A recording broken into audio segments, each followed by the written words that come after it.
In the news this week, the Health Secretary tells Parliament he is concerned that NHS services for gender-confused children are ideologically driven. 2 in 3 Church of Scotland presbyteries have endorsed same-sex weddings. And the UK's Special Envoy for Freedom of Religion or Belief warns of the threat posed by digital censorship. Hello. The Health Secretary Sajid Javid has expressed concern at evidence of significant failings at NHS England's Gender Identity Clinic for Children.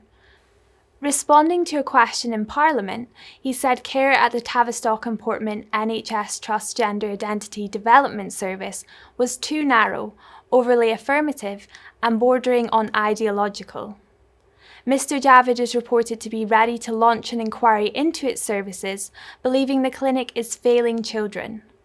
A support group representing over 400 parents with gender-confused children welcomed the news. The government has finally woken up to the harm being done to children.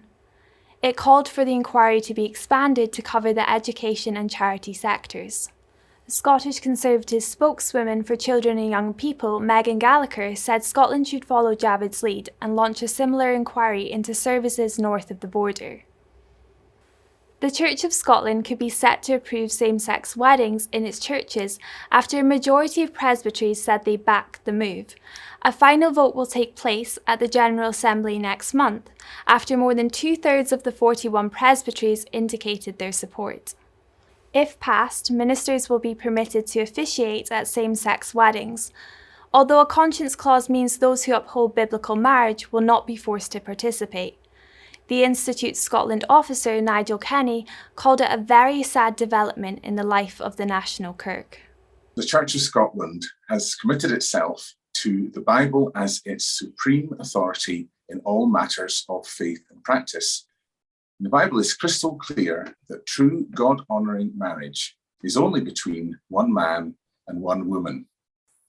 Jesus is extremely clear on this in Matthew 19.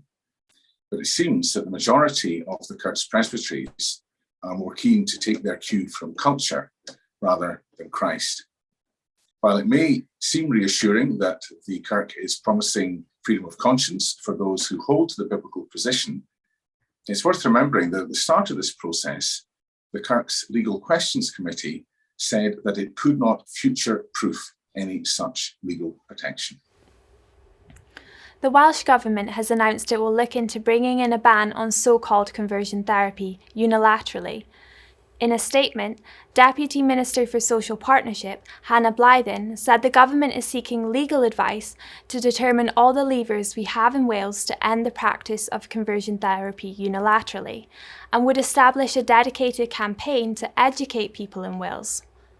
Let Us Pray, a campaign group that seeks to protect the ordinary work of churches from an overly broad ban, said, "The powers to bring forward a ban are not devolved to Wales, but the Welsh Government must now be very clear that it will respect religious freedom, including prayer, preaching, pastoral care and Christian parenting, in its new campaign."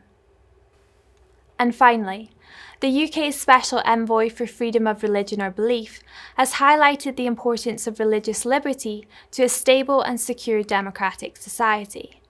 Ahead of the government's International Conference on Freedom of Religion or Belief in July, Christian MP Fiona Bruce told the House of Commons about the growing threat of digital persecution, including online censorship.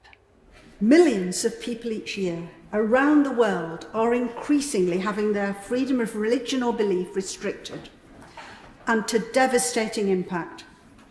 A key reason is the increase in persecution by authoritarian regimes, including through the misuse of technology. Concerns about surveillance, censorship and disinformation must become a standard element in our responses to persecution of freedom of religion or belief, rather than, as they are at present, an afterthought. Well, that's all for this week. For regular updates and information on all of our stories, plus much more, visit our website at christian.org.uk. Until next time, goodbye.